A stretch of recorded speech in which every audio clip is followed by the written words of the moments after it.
Hello, and welcome back to the Burnt Pancakes podcast. I am your host, Katie Fensky, and I'm a mom here to remind fellow moms that we do not need to be perfect because everyone burns their first pancake. Now, before I get to the next episode, I do want to remind you about my potty training workshop that is going to be taking place in April. This is going to be a live and recorded workshop for any moms who are thinking about potty training this summer, or moms that tried potty training and it didn't go so well the first time. I'm breaking up the potty training process into 4 live workshops where you're going to get a chance to ask all the questions, learn everything you need to know, including all the things that could possibly happen, and be part of a community of moms who are doing this with you and cheering you on. So if you're interested, please claim your spot by going to the link in the description, and I'll see you in April. Back to this conversation. This is actually going to be a dadversation today because I have on Stephen Johnston. He is also known as Dad versus Blindness. So his son was diagnosed with a very rare disease that will lead him to be going blind. I can only imagine what that diagnosis felt like, but where other parents would probably break down and lose hope, he started a nonprofit to help fund sight-saving research for kids. This is an incredible journey that they've been on. And he got very open and honest about what it was like when the diagnosis came, how he is dealing with it now, and his goal of raising millions of dollars for research. So I think you're going to really get inspired by this dadversation. Cool. Stephen, welcome to the podcast. Thank you so much for having me. It's a pleasure to be here. I am excited to hear your story because I think it's one that is going to inspire a lot of parents.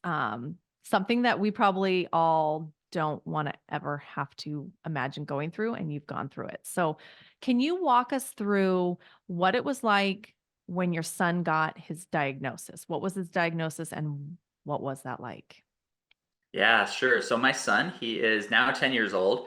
When he was about 7, turning 8, we got the diagnosis that he has a rare genetic condition and that he is slowly losing his vision and expected to become blind by his mid to late teenage years. Gosh, And so that that, fast. Whoa. yeah, it's rapidly progressive in his case. So the condition he has is called retinitis pigmentosa, which is really just a group of conditions, and there's multiple different genetic causes of that condition. So each cause can have a different severity and progression. Some people who have it don't lose their vision until much later in life, like 30s, 40s, 50s. Some kids literally can be blind by 5, 6, 7. So there's kind of a spectrum of how severe it can be. And in my son's case, the typical progression is usually getting some symptoms in his, in the early childhood era, and then becoming legally blind by, kind of mid to late teens usually. So yeah, it's quite progressive. Yeah. Right. Okay. So let walk me through this. So this was what, 3 years ago he was Yeah. diagnosed? About that now. What Yeah. were there any warning signs? Because a lot of times kids don't know how to explain what's going on with their bodies and they don't tell you. Like, what did you notice that made you first off get concerned? So we got the diagnosis a little bit different than most people. I'd say a lot of bit different than most people. I'm a physician, so have the medical background. He was actually born with 6 fingers and 6 toes on each hand and feet. So from birth, Okay. we knew that there could be something going on. Nothing came up at the time. We did a bunch of tests. There was no other diagnosis other than just, hey, let's watch and see what happens, and then we'll see how he does. How rare is that? Is that really rare? It's surprisingly common in the general spectrum.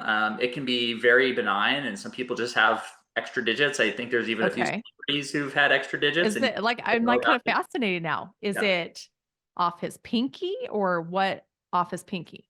yeah, correct. Okay. So Is like it a full finger or just a? it's it kind of a rudimentary extra digit. Some people get really fully developed extra digits. Some people kind of have a little stump type Okay. nubbin thing. That was more like what he had. Okay. And they were removed when he was younger because they don't Yes. function or work, and then they can Right. get And caught in things. I'm a former teacher and I'm Yeah, like, that would make kindergarten counting a little bit right. trickier. Yeah. Yes, exactly. Okay. Okay. So you were kind of like background in my mind. I knew something Something could. could pop up someday. And we had been going to a vision therapist for potential dyslexia, which was one of the things that he had going on at the time. He was in speech therapy and occupational therapy and things like that. Normal stuff for kids. Yeah. Obviously a lot of kids just Wouldn't have be that stuff. warning flags or Yeah, anything. Yeah. exactly. And I was always kind of just like in the back of my mind, always like, researching, keeping all the potential scenarios in mind. And so once he started vision therapy, I was like, I wonder if there's anything related to the polydactyly. So I typed in vision problems and polydactyly, and one of the syndromes that came up was this Bardet-Biedl syndrome, which is his Oh, genetic condition. And I basically went in to see the doctors with the question. I'm like, hey, can you basically test my son for this? They're kind of like, huh? wow. They gave me the, the weird look Who in, are you to be? yeah, like, why do you think that? And sure enough, long story short, we end up seeing an optometrist and an ophthalmologist and then a pediatric ophthalmologist and then a pediatric retinal specialist. We see Wow. multiple different people, and the pediatric retinal specialist, who really knows a ton of stuff about his condition, he saw him and ran a variety of tests about his retina, and they look at like retinal thickness and retinal function and all Okay. that kind of stuff. And he was basically like, yes, this is what he has. And then they did the genetic test to confirm it. So that's how we actually came to the diagnosis. We really didn't have the typical pattern that most people come to, which we started to see the symptoms shortly after getting the diagnosis. So we kind of Oh, caught it just a little bit before earlier. the typical symptoms kick in. But sure enough, shortly after getting the diagnosis is when we started to see those symptoms. So So the doctor was able to tell because of physical tests, but also blood work, or is correct. that okay? Yeah, so his retina is essentially, it's an inherited retinal degeneration. So the retina just slowly degenerates over time. And so his retinal thickness, even before we could tell anything was really wrong, his retinal Yes. thickness was Yeah. abnormal. It didn't function as normally. He was probably starting to have some really mild symptoms around Mhm. that time that we couldn't clinically Yeah. perceive really. Yeah. It wasn't like the type of thing where he was noticing anything. And kids, they only know what they know, right? Yeah. So like, this is just how he sees and this is how he perceives the world. And so it's really hard for kids to perceive some of those things. The typical presentation though, for him in his condition is night issues. So like trouble seeing in low light, and night vision is one of the first things that goes. So Ah, one of the first symptoms we noticed, which was at night, like he wouldn't be able to see as well. I remember the very first time that I really saw it was laying in bed with him, and he had his stuffed animal laying next to him, which is his favorite stuffed animal, Wolfie. And he's like, Dad, where's Wolfie? And I'm like, oh, Wolfie's right here. and you And he's couldn't see. like, I can't see Wolfie. Where is he? And I'm like, dang. He was Whoa. like literally right there. I could see him fine. And he Yeah. couldn't see Wolfie. It was a really dark room, and I could see him okay, but my son couldn't see him. And that was really when it hit me that like, okay, this is real. This is happening. He has this, and there's been more and more symptoms and things like that have progressed in the last few years since we've had the diagnosis. But really, that was kind of the first thing we noticed was the night vision issues. So yeah. Wow. But like how fortunate that you had the background knowledge or knew what to research. Because I know a lot of parents, we feel helpless because we're like, I think something's off, but I don't know. And sometimes it could take forever to diagnose something like this. So It that's can. actually really fortunate. Yeah, no, I always tell parents, trust your gut, trust your intuition. No one knows your kid better than you. If there's something's new, different, that's changed, something that's worrying you, obviously at some point or another, you have to just trust that gut and like be like, Mhm. hey, no, I'm telling you, there's something wrong. Like let's look into this further and let's find out. And I think that's a good reminder for parents to have because you know your kids better than anyone. Yeah. Yeah. Okay. So you had maybe a little bit of pre warning, like you had in your mind, I think the doctor might diagnosis, but Yeah. what was that feeling when you were like, "Ugh, my kid," like, how do you handle Yeah. that? Yeah, honestly, like denial and disbelief, kind of, even though I was, obviously expecting that this could be the case. And, I went in asking for this diagnosis, actually getting it, finding out that this Mhm. is what's really happening was certainly one of those things. Like you feel like, why me? How is Why this my kid? my Yeah. kid, and it's one of those things like, being in the medical background, like I should know better, like there's no guarantee of anything in life. And, everything is so fragile and can be taken away at any given time. So I should know better than anybody, but when that hits you and that news comes in and you're like, wow, this is really happening and this is our reality, it definitely changes everything for you. Right, right. Okay, so I'm trying to think if I were in this situation, how would I handle it? Of course, like denial, like breakdown. But when you had to tell it, was he with the doctor when he was told? Did you tell him? Like, how do you talk about it with him? Yeah, that was one of the hardest things for sure to figure out what was the, age appropriate way Hmm. to tell him, what was the right way to tell him based on what we knew about him as a kid and his maturity level and everything like that. And, so he didn't hear from the doctor like what was Okay. really like that He was. wasn't in the room when they're like, well, guess what? No, yeah, he Okay. didn't he didn't hear all that. So it was for us to tell him. Okay. And we really spent a bit of time thinking about like what do we tell him, how do we tell him, like how is this the right way to let him know about it. And we ultimately had to just come to the there's no way around it. We have Hmm. to tell him, and we'll try to explain it in a way that makes as much sense to like a 7 or 8 year old as you can, and we'll see how he reacts. And that's all we could do. So we told him, and at first he really didn't seem to react. It was one of those things like he had never interacted with people who had vision disabilities or blindness, doesn't know what that means. So I think it kind of just was like, oh, okay, all right. He was kind of just like almost like kind of not phased by it at first.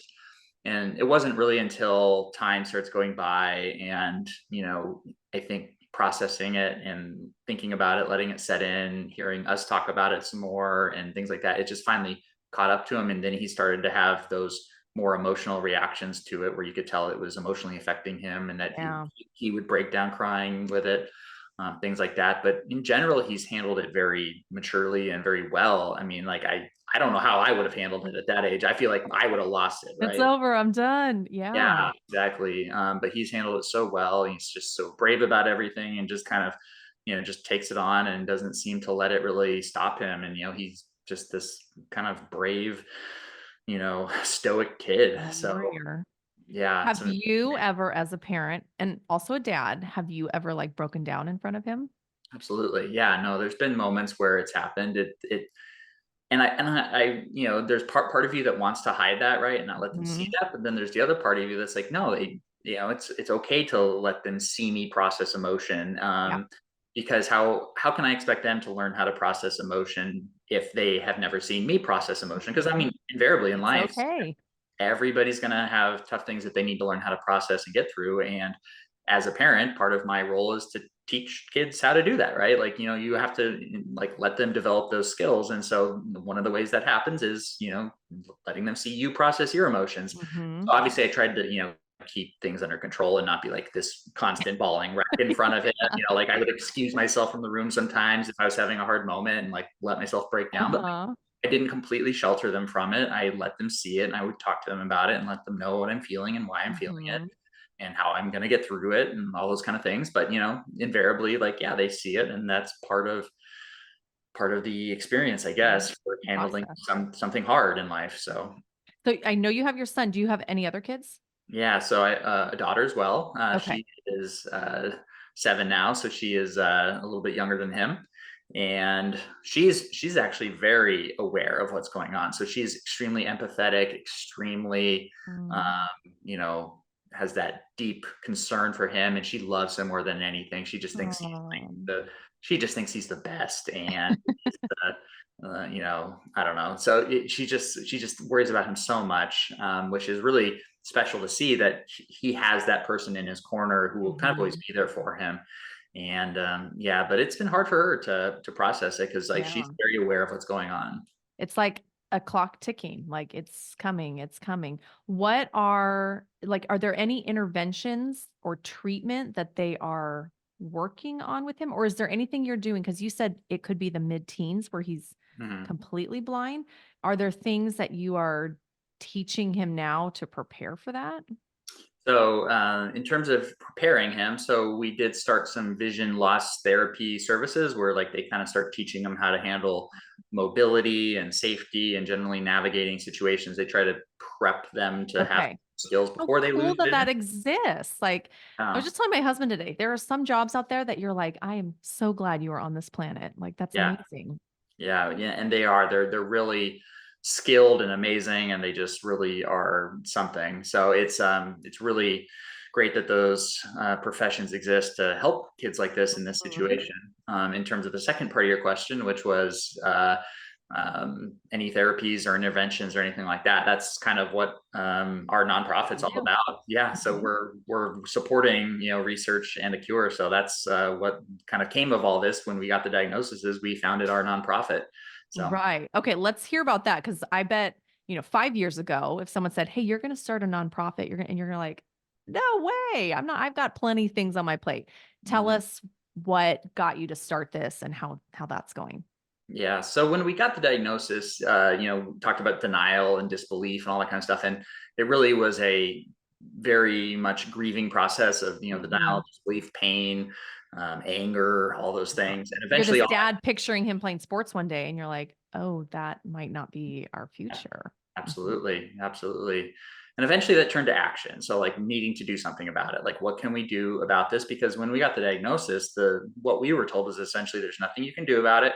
There's no treatment, there's no cure, nothing. And so this is going to happen and you just have to prepare him for it as best you can. And I'm, like, whoa, that's Yeah, not that's not okay. what I need to be That's not hearing okay right with now. me. No. So yeah, as a dad, physician, man, all the things, like just needing to do something was really important Mhm. in terms of my kind of grieving process of like taking control of the situation and feeling like I'm at least trying, right?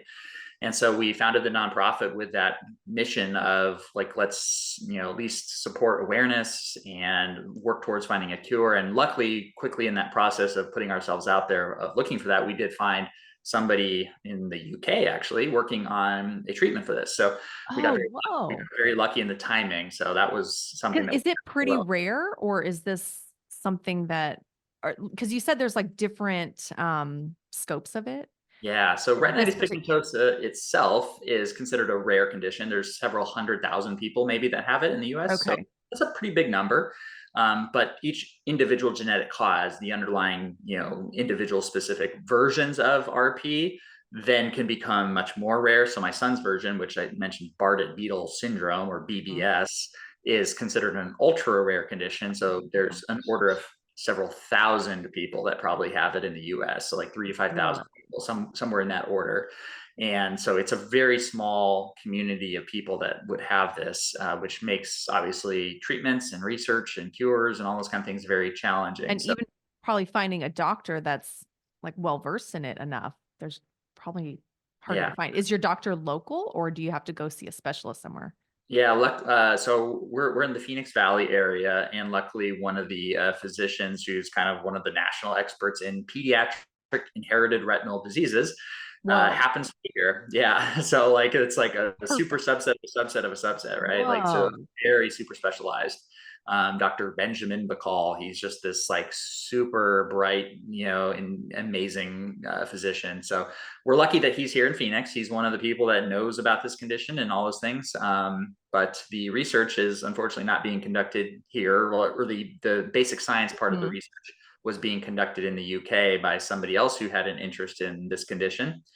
And long story short, they had been working on a trial for a while where they had done the animal models and all that kind of pre-human clinical testing that has to happen to get it ready to be a human clinical trial. And it's based off of a therapy that was actually used for a similar cause of childhood blindness. And so it was FDA approved. It provided a cure for these patients. And so it became kind of a treatment model that they were trying to replicate and use that same technology for my son's condition. So when we started to look to see who was doing work on this condition and where we could help, we found them. And, they were like, hey, we've got this therapy that we're trying to bring to a human clinical trial. We are fundraising. That's kind of our big hurdle. And we're Mhm. like, great, that's exactly what we want to do. And Ah, so it's like the stars are aligning, right? aligned perfectly. It's just great timing. And so we got very lucky that that was the case. But that remains our big hurdle. Is money is the one thing kind of standing in the way of this happening. We have a treatment model that's worked for another cause of childhood blindness. They've already developed the therapy. It's ready to go in humans. It's all there, but the one thing stopping it is Money. money, basically. So that's kind of both the great news of it, which is if we get the money, then this can become a real therapy and a treatment. But it's also painful at the same time, going, the only thing stopping saving my son's eyesight and thousands of kids like him is money. So you can look at it both ways, good or bad, but we're looking at it as an opportunity because that's what our nonprofit can do is, raise awareness and raise funds. And that's what we're working towards. Oh my gosh, that's incredible. You said it's genetic. Do you know of anyone else in your families that have had vision issues? No, so it's considered an autosomal recessive condition, Okay. which is what contributes to the rarity of it. And what that means is that I have a copy of it, and the mom has a copy of it, and you have to have both copies to have the disease. So I'm a carrier, but I don't have the disease. Got She's it. a carrier, but she does not have the disease. Only when we each give the child a copy of it does that disease actually present itself. So it's probably been passed down for generations on both sides of our families, each person just getting one copy of it, but the other parent didn't have the copy and it didn't get passed in. So nobody else actually presented with that disease. And it just so happened that we were both carriers, and we both gave my son one copy of that gene that made him have the disease. So basically we would have a 1 in 4 chance of, giving it to him, more or less. Going back to biology in high school, doing the Yes. charts, those little. Exactly. Yeah. Yeah. So when you look at the odds of this happening, it's kind of one of those things that seems almost improbable. Yeah, but it happens. And so we haven't had my daughter tested. She doesn't have any of the symptoms or anything like that at all. And so we haven't had her tested to see if she's a carrier. She has a 50% chance of being a carrier, basically. She could have got a copy from me, or she could have got a copy from mom. So she could be a carrier potentially, or she could be completely unaffected and not even be a carrier at all. Like she could have got one of our normal genes, and then that's it. So interesting. Yeah, it is. It's pretty wild and unbelievable. And makes you, I don't know what your religious beliefs are or not, but it's kind of one of those things, like everything kind of happens for a reason. It just seems like like I would never want this for my son or anybody else, but you have to sit there and go, okay, this is what happened. It maybe happened for a reason. Obviously everything came together to make this happen. And so you accept that as that's what occurred. So, and you just try to take the positive that you can out of it and make whatever as hard as that is, there are days that doesn't feel right, but yeah. Have you read the book Think and Grow Rich? No. Okay, so the author of the book, his son, he was a long time ago, not present day.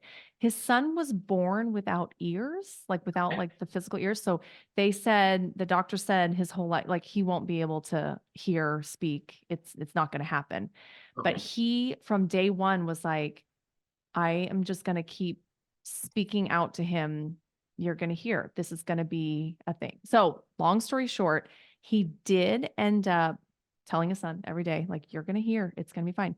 His son ended up working with a company where they developed hearing aids for this specific thing. And that became his great asset to the world, doing this. Exactly. So it just I probably summarized that really badly, but it was amazing to hear from doctors, it's never going to happen. He literally did not have the mechanics to hear. But as the years went on, he started to hear a little bit and then a little bit more. Cause he's I just always breathed into my son, this is going to be an advantage for you. You're going to make something out of this. And it's incredible. So it reminds me of your story. Cause you're we're not just going to, woe is me, we're done. We're going to find the good in this. Absolutely. Yeah. And that's all you can do when these tough situations present themselves to you. You have a choice how you react. There is no question about that. You can say, I'm a victim and this is going to ruin my life, and I'm going to let it ruin his life, and we're going to let this be the end of us, right? So you could choose that. That would be one choice. That would be a way you could react to it. Or you can say, okay, this bad thing has happened to us. How can we turn it into a positive? What good can we have come out of it, both for him and helping him become a stronger person in other places? And I mean, we all have things. We all have medical conditions and various things that hold us back, and we overcome them. And his just happens to be a really big one, but we will help him overcome that. And then from our standpoint, as a family and as parents, and not wanting this to happen to other kids, we can try to do something so that there's a treatment, there's a cure, other people don't have to go through this, and we can help support a greater good to come from all Right. that. So What's his status right now? Like, is he just gradually losing vision where it's dimming? Is it like closing in? What is it like for him? yeah, so the night vision is definitely a major factor for him right now. So like when we're at we went to Universal Studios over fall break, and you're standing in line, you're going through all these dark like Hmm. areas where they take you to the ride and stuff, and he couldn't see. He would be like grabbing onto us and just could not navigate those situations. So that's a real concern. So like even just from a safety standpoint, we're very aware of nighttime stuff. Mhm. Like our house, there's lights left on and like pathways are lit and all that kind of stuff, just to make sure if he wakes up in the middle of the night, he's safe. Yeah. So all that kind of stuff. And then, so the other part of retinitis pigmentosa that is very typical is you then start losing parts of your visual field. They describe it kind of as tunnel Okay. vision. So like the Okay. sides start kind of creeping in. And some versions have different patterns of that visual field loss. Some start to lose vision centrally and preserve it peripherally. And eventually, long story short, eventually over time, it all starts to go to the point where you've lost so much of your visual field that you're considered legally blind. Blindness is considered a spectrum. So there's a point where your visual acuity or visual function is so low that you legally can't function, like Okay. in terms of society and all that stuff. Most people who are legally blind have some level of preserved vision in some capacity, where they can either see like general like light, Form. maybe they can see like a shape. Some Okay. people have like a really narrow visual field, like they can see like they're like seeing through like a little like straw or like a pinhole. So that it's a spectrum. So Okay. some people, everybody thinks of blindness as like everything just goes black, which can happen. That can be the end point of this. But when you become termed legally blind, there's probably some type of light or sensory that's still Okay. coming in, not enough to be safe Yeah. or Mhm. get around without like training, a cane, seeing eye dogs, things like that. So it's just a spectrum. Okay. Yeah. Okay. I am kind of fascinated about the research they're doing. So I don't know if you know this, but are they trying to figure out ways to build back the retina? Is that what the study is doing? Is that how you would potentially fix this? Yeah, so there's a whole bunch of different treatments that are being investigated for retinitis pigmentosa. And that is one of them, where they're trying to rebuild the retina. And I think that research is not as close to being Okay. ready for humans. What is currently being researched for my son's condition and what worked for a similar cause is a gene replacement therapy, basically, where they replace the missing gene in Whoa. an eye. So like my son was basically born without a gene, and that Mhm. gene encodes for a certain protein that's part of the structure of the retina. And without that protein, the eye can't function normally, and then the retina degenerates over time. So what they can do is they Oh can my basically gosh. replace that missing gene so that he can make that protein again, and that can restore the function of the retina. Now the question is, if he gets it now, it would theoretically save the vision he has left and maybe restore some. But the further and further that time goes on, the less likely it is that it would bring back the vision that's Yeah. gone, and it just preserve what's there. So from our standpoint, we are quite literally racing against time to get Yes. this ready to go, because every day that passes, he loses more vision. So it's really a time crunch for us as a family and all the other families who are literally sitting there watching their kids go blind Mhm. because of this thing. So that's there may be more vision restored once you do the trial and you find out, but the thought just clinically is that there is some point in time where those retinal cells are just degenerated too much and too far, that no intervention can bring them back, at least with this gene replacement therapy. Right. One, it's incredible that people have even figured out that you can do that. That might be an option. But two, that race against time, like that Yep. must feel Yep. Then a that's lot. where the name of our nonprofit came from, a race against blindness. We were literally racing against it until, there's no hope left. Yeah. So Yeah. it definitely makes things much more urgent feeling for us. So. Mhm. Okay. So what is your goal and what are you at right now for raising money?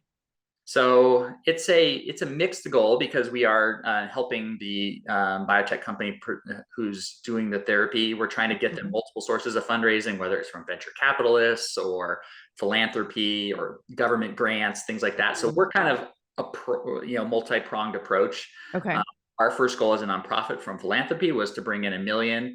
We're at about 400,000 right now. So we've had a successful first year, and we're looking to build on that in our second year here that we're just starting. Things have definitely ramped up a lot. Like it was like flat, flat, flat, flat, flat, and then it's like slow, definitely taking off as we've become more successful as a nonprofit and learning how to fundraise and just getting our name out there and getting some awareness and all that kind of stuff. But it's Gosh, add that to your resume, fundraising. Like, I'm yeah, trying to raise money for my son's like sports team. I can't imagine like how to learn how to do all that on like a it mass level. it's a huge learning curve, a huge undertaking, and nothing is out of the box. So like we can talk to other nonprofits, and what's been successful for them may not be successful for us Mhm. in terms of our skill sets or the supporters that we might have and all those kind of things. So we've just it's a lot of trial and error where you're just like, okay, let's see if this works, let's see if this works. And then so Mhm. we've started to learn what works for us and like what we can do. And we're taking it and running with it. So hopefully it'll be a big year this year. Oh, that's awesome. So while we're talking about your nonprofit, how do people find it? Where do we learn more about it? Yeah, so we're in all the usual places you can find people these days. So our website, eraseagainstblindness.org. You can just Google Erase Against Blindness and we'll pop up. We're on all the typical social media channels via the same name. So at Erase Against Blindness for Facebook, Instagram. We have a pseudo TikTok page that we've tried to maintain.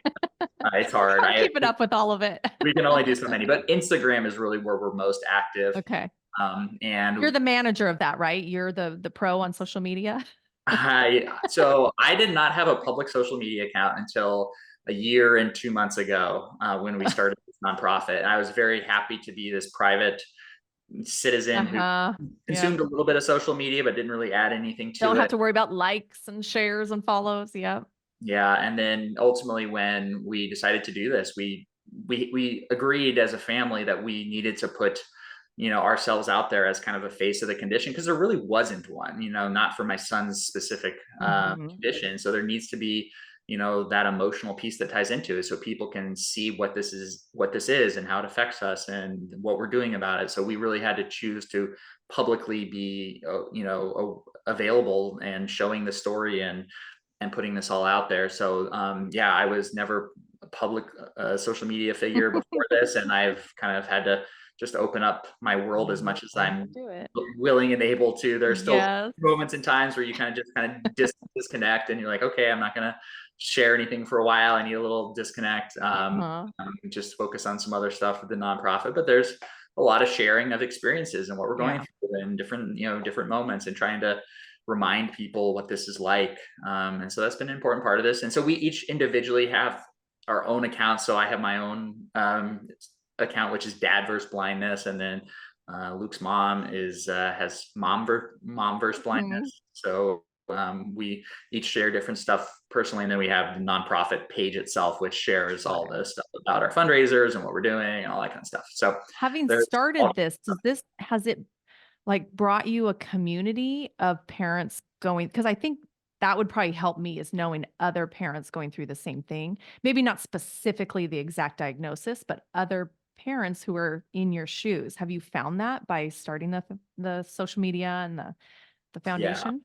Yeah, and that's definitely one of the positives of social media and community and stuff like that is you just get access to people and places that you never would have had otherwise, and people find us who have similar conditions, or even just like I'm a parent of a child with a rare Yes. genetic condition. Like it's Yeah. totally unrelated to vision, but they're just a parent that's raising a child with a tough diagnosis, and so people Mhm. reach out from all walks of life and all conditions and backgrounds. And so it's just it's nice to see that. It's a great community if we can learn something from them or they can gain something from us, vice versa. Like it's just nice to have that network available, and that's one of the good things about social media for Yeah. sure. Yeah.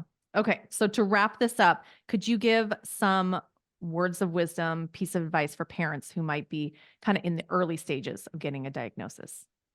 Yeah, so along those lines, your support network is going to be wildly important to how you can process it and how you can help your kids get through something like this. So, make sure you have those friends, family, professionals, like if there's, different therapists or people involved in that diagnosis that can help you with understanding what it is and how to treat it and how to help your child with it.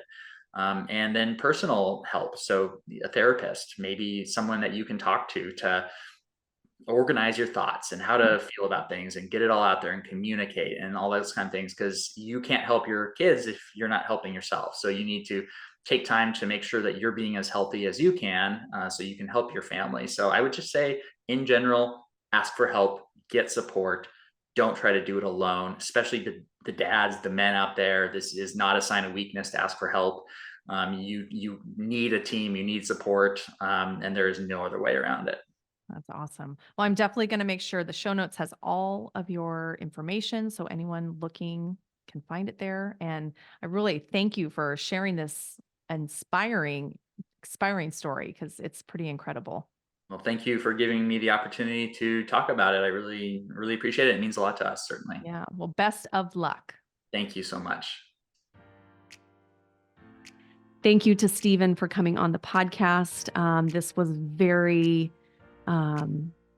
inspiring, is probably the word that comes to mind, but it truly is. As a parent, we want the best for our kids. We would never want to hear this diagnosis, but then when you're dealing with this situation, it's really inspiring to see what comes from it. So thank you to Stephen for coming on the podcast. Make sure to check him out on his website, Erase Against Blindness, social media pages, Dad versus Blindness, and let's spread the word on this great cause. And for all of you listening, I love having you here. I hope this filled your ears with a little bit of inspiration for the day, and I look forward to hearing you or speaking with you again next Friday on another Momversation. So until then, I want to remind you that everyone burns their first pancake, so just keep flipping.